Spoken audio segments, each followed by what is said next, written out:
আসসালামু আলাইকুম। ইউটিউব চ্যানেলে আপনাদের সবাইকে স্বাগতম। আমি এখানে কুশি কাটার যে ফার্স্ট বেসিক নিয়মটা আছে ওইটা শেখাচ্ছি। আমি এখানে ৯ তার সুতাটা নিয়েছি। ৯ তার ছাড়া অনেক সুতা আছে যেটাতে আপনি কুশি কাটার কাজ করতে পারবেন। এনএস, আমারিয়ান আরও অনেক রকমের সুতা আছে। তো আমি এখানে ৯ তার সুতা আর 1.75 হুক নিয়েছি। আপনারা চাইলে 1.50 বা 1.60 মিলিমিটার হুকও নিতে পারেন। তো ফার্স্ট টাইম আমি একটা স্লিপ নট দিয়ে নিলাম বোঝার মানে যাতে আপনারা বুঝতে পারেন এই জন্য আমি হাতেই নিলাম। এটা অবশ্য স্লিপ নটটা কুশি কাটার দিয়েও মানে পেঁচিয়ে নেওয়া যায়, তো আমি সেটা করলাম না, আমি হাতে একটা গিটের মতো করে স্লিপ নটটা দিয়ে নিলাম। এখন আমি হলো চেনটা টানতেছি আস্তে আস্তে চেনটা টানতেছি যাতে আপনাদের বুঝতে সুবিধা হয়। তো চেনটা দেখেন আমি কীভাবে নিচ্ছি, আমি হুকের সাথে প্যাচ দিয়ে ভিতরে নিচ্ছি, তারপর আবার সেই হুকের সাথে প্যাচ দিয়ে ভিতরে নিচ্ছি, এভাবেই আমি চেনটা নিয়ে নিচ্ছি। তো আমার প্রত্যেকটা চেনই কিন্তু দেখেন সমান, ঠিক আছে, একটা ছোট একটা বড় এরকমভাবে কিন্তু আমার চেনটা হয়নি।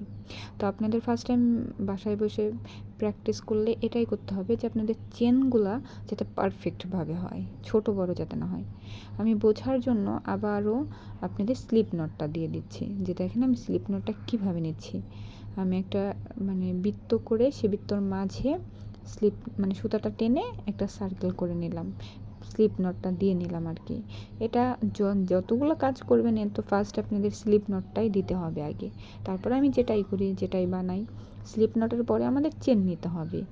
চেন ছাড়া তো আর আমার কুশি কাটার কাজ করা সম্ভব না, কারণ চেনটা টেনেই তারপরে যে কোনো কাউন্ট করেই আমাদের কাজটা করতে হবে। সেজন্য আমি আবার দেখিয়ে দিলাম যে আমি কিভাবে চেনটা টানছি। আপনারা বাসায় বসে এটা বারবার প্র্যাকটিস করবেন, দেখবেন আপনাদেরটাও পারফেক্ট হয়ে গেছে।